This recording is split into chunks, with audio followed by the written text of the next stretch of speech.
Do you think that the disgraced journalist Martin Bashir has committed fraud with these bank statements?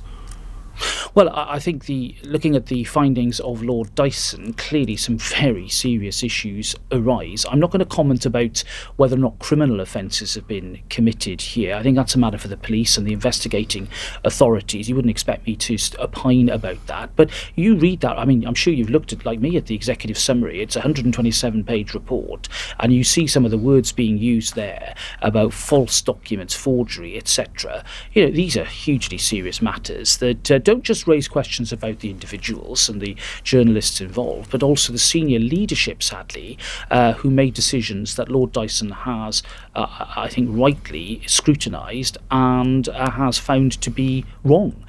So a lot of work, I think, for the BBC to do in order to make good what happened here.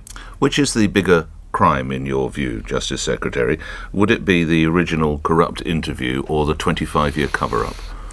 Well, I think a lot of us, will often say that sometimes the cover-up is worse than the crime. I mean, I think having listened to, both the Duke of Cambridge and the Duke of Sussex, I think you're struck, I think, by the at a family level, the sense of tragedy and loss that comes through their statement. So let's just imagine it was any family, not the royal family. I think we should be just as indignant and concerned if somebody who was vulnerable was inveigled into giving an interview that perhaps might not have happened if standards of probity and honesty had been maintained. And then, of course, it's compounded by, as you describe, a cover-up or a failure to put right and to apply the very high standards that have got to apply to a public service broadcaster like the BBC.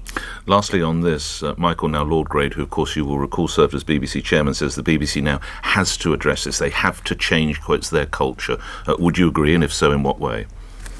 I think Lord Grade makes some very important observations, and indeed Oliver Dowden, my colleague in Cabinet, the Culture Secretary, has said that we need to look at governance issues. We'll do so in a calm and sober way. This report, as I've said, is lengthy. It needs to be read carefully. There might be issues that the report wasn't asked to deal with that need to be looked at as well. So let's do this in a cool way, but acknowledging the seriousness of what has happened here. The BBC has apologised. That, of course, is a start. But I think they themselves would acknowledge that much more needs to be done here in order to recover public confidence in the governance of what is our, Britain's public service broadcaster, who, has a job, an important role in freedom of expression, but also has a wider responsibility in terms of its governance and its responsibilities to the public. You mentioned